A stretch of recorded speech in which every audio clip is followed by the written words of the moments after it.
Team అనేది ఏర్పాటు చేయడం జరిగింది. ఈ టీం యొక్క ముఖ్య ఉద్దేశం ఏంటంటే ఈ డోర్ టు డోర్ సర్వే చేయాలి. ఇప్పుడు ఆల్రెడీ యూఆర్ డూయింగ్ సర్వే.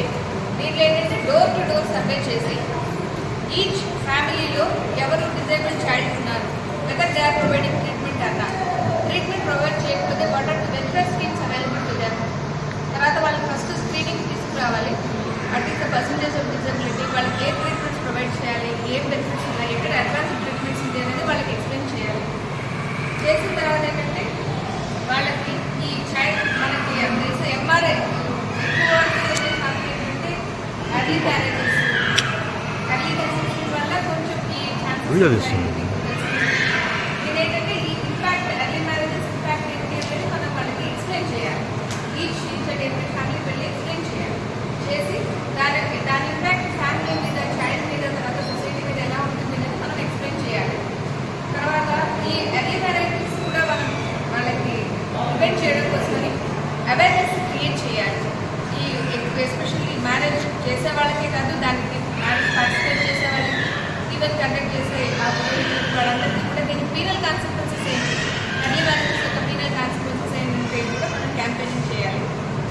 ఈ ప్రోగ్రామ్ ఏంటంటే మనకి ఈ 10th నెక్స్ట్ మండే నుంచి 24th వరకు మనకి ఈ 2 వీక్స్లో కవరింగ్ ఆల్ ది ఏరియాస్ మనం కవర్ చేయాలి. Each door to door survey చేసి దాంట్లో ఈచ్ ఫ్యామిలీలో చైల్డ్ ఎవరైనా ఇలా డిజేబుల్డ్ చైల్డ్ ఎవరైనా ఉన్నారా, ఉంటే వాళ్ళని అంటే మనకి వాళ్ళకి టెస్ట్ స్క్రీనింగ్ అయితే జరగకపోయినప్పుడు తీసుకుని వచ్చి in case we feel that they are disabled తీసుకుని వచ్చి వాళ్ళ స్క్రీనింగ్ పంపించి వాళ్ళని ఐడెంటిఫై చేసి వాళ్ళకి సరైన ట్రీట్మెంట్ ప్రొవైడ్ చేసి వాళ్ళకి ఫాలో చేయించాలి. This should be completed by 24th of this month. ఇది ఈ మనకి ఈ స్కీమ్ని ఆబ్జెక్ట్ని అచీవ్ చేయాలంటే this should be done strictly. అప్పుడే we can achieve the object of this program. So the role of each and every one of you is there in this. ఎందుకంటే social మీరు యువర్ రోల్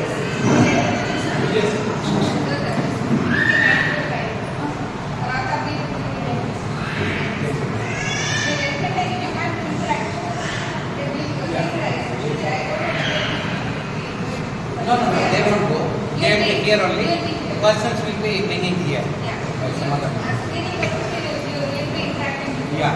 definitely వీళ్ళే counselling చేస్తారు, వీళ్ళే counselling అప్పుడు you can better identify their disabilities. So ఇది చేయడం వల్ల we can అదే బెటర్ సిటిజన్స్ మనం చేయడానికి అదే మెయిన్ ఆబ్జెక్ట్ అది. ఎందుకంటే we provide early treatment and we view the disability then అది ఒక. So let us strictly follow the instructions of the NALSA మనం ఫాలో చేసి ఎక్కడైతే అవుతాయో అక్కడ చిల్డ్రన్ గ్రోత్ సరిగా లేకపోవడం, వాళ్ళ యొక్క న్యూట్రిషన్ సరిగా లేకపోవడం, అదేవిధంగా బర్త్ చేసేటువంటి బేబీస్ అందరూ కూడా చాలా వరకు డెవలప్మెంట్ డిలేస్ కానీ ఏదో ఒక విధానంలో కొంత లోటు కనపడటం జరుగుతూ ఉంటుంది. మన అబ్జర్వేషన్ కూడా అదే. సో ఆ బాడీలో ఇన్ పర్టికులర్ మన కలెక్టర్ మేడం గారు చేసినటువంటి ప్రత్యేకమైన కార్యక్రమంలో బంగారు బాల్యం మీ అందరికీ తెలిసిందే. ఆ బంగారు బాల్యం కింద ప్రతి చిల్డ్రన్ని కూడా ఎక్కడా వదలకుండా స్కూల్ దగ్గర నుండి కానీ మిస్టర్ చిల్డ్రన్ కానీ అప్ టు 19 years వరకు, అదేవిధంగా అంగన్వాడీస్లో కానీ వాడి యొక్క న్యూట్రిషన్ స్టేటస్ కానీ, గ్రోత్ మానిటరింగ్ కానీ, ఆ తర్వాత వాళ్ళకి ఇచ్చేటువంటి ఐరన్ సప్లిమెంటేషన్ కానీ, తర్వాత 6 monthsకి వచ్చేటువంటి ఆల్బెండజోల్ టాబ్లెట్స్ నేషనల్ డిపార్ట్మెంట్ రేపు 10th జరుగుతుంది మేడం. సో ఇటువంటి కార్యక్రమాలు అన్నీ కూడా హెల్త్కి సంబంధించి రెగ్యులర్గా చేస్తూ ఉంటే ఎవరిలో అయితే గ్రోత్ డిలేడ్గా ఉందో ఈ న్యూట్రిషన్ సప్లై వల్ల, అదేవిధంగా వాళ్ళకి ఏవైతే మనం ఇవ్వాలో మెడికల్గా లైక్ ఫిజియోథెరపిస్ట్ కానీ, డెంటిస్ట్ కానీ ఇక్కడ చేసేటువంటి స్క్రీనింగ్ వల్ల ముందుగా ఐడెంటిఫై చేస్తే ఫ్యూచర్లో ఆ డిఫెక్ట్ లేకుండా దాంట్లో కూడా పెరుగుదల వచ్చి చక్కగా పెరగడానికి అవకాశం ఉంటుంది. మేడం గారు చెప్పినట్టుగా మనం ఇవ్వాల్సింది బంగారు బాల్యంలో, అదేవిధంగా మేడం గారి ఇన్స్ట్రక్షన్స్ ప్రకారం ప్రతి బిడ్డ కూడా ఆరోగ్యకరంగా జీవితాన్ని గడపాలి. ఎవరు కూడా లోపాలతో జీవించకూడదు. అంటే మొట్టమొదటిగా లోపాలతో జన్మించకూడదు. అంటే ఏంటి, సరైన ఏజ్లో వివాహం జరగాలి. సరైన ఏజ్లో వివాహం జరిగిన తర్వాత బిడ్డలు జన్మించినట్లయితే తప్పకుండా ఆరోగ్యకరంగా ఉంటారు. సో చైల్డ్ మ్యారేజెస్ అనేది కూడా అబ్జర్వ్ చేస్తూ ఫీల్డ్ లెవెల్లో ఎక్కడైతే ఉన్నాయో ఆ ఏరియాలో కౌన్సిలింగ్ సెటప్ చేయడం, పీడీ ఐసిడిఎస్ గారు ఉన్నారు, మనకి చాలా చక్కగా కోఆపరేట్ చేస్తూ ఉన్నారు. వారి నుండి కూడా స్టాఫ్ ఎక్కడైనా తెలిసింటే వారిని నిరోధించడం, అదేవిధంగా వాళ్ళని కౌన్సిలింగ్ చేస్తూ ఉన్నారు. మొట్టమొదటిగా అది నిరోధించాలి. ఏజెంట్ మ్యారేజ్ మనందరికీ తెలిసిందే. ఆడపిల్లలు కానీ మగవారు కానీ సరైన ఏజ్లో మాత్రమే వివాహం చేసుకోవాలి.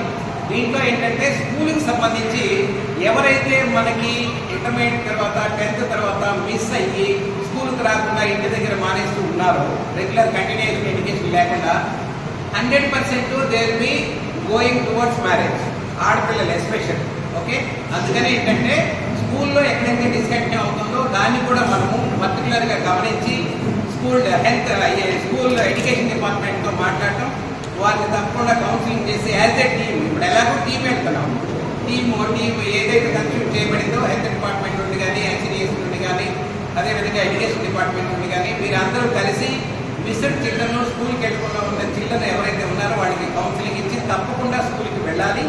అదేవిధంగా ఒకవేళ ఏజ్ వచ్చేసి స్కూల్ అయిపోయి ఏదైనా ఖాళీగా ఉన్నట్లయితే తప్పకుండా ఏజెంట్ మ్యారేజ్ గురించి వాళ్ళకి కౌన్సిలింగ్ ఇవ్వాలి.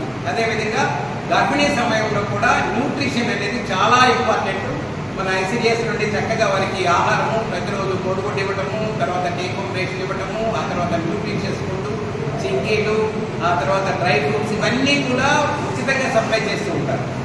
చాలామంది 90% తీసుకుంటూ ఉంటారు. మైగ్రేటెడ్ పీపుల్, అక్కడక్కడ నోమాడ్స్, ఎక్కడైతే పర్మనెంట్గా ఉండకుండా అటు ఇటు మారుతూ ఉంటారో వారు తీసుకోరండి. ఎందుకంటే వారికి అవగాహన ఉన్నా అందుబాటులో ఉండడం తక్కువ ఉంటుంది. ఒక 2 రోజులు ఒక చోట ఉంటారు, 2 రోజులు ఒక చోట ఉంటారు, ఇలా మారుతూ ఉంటారు.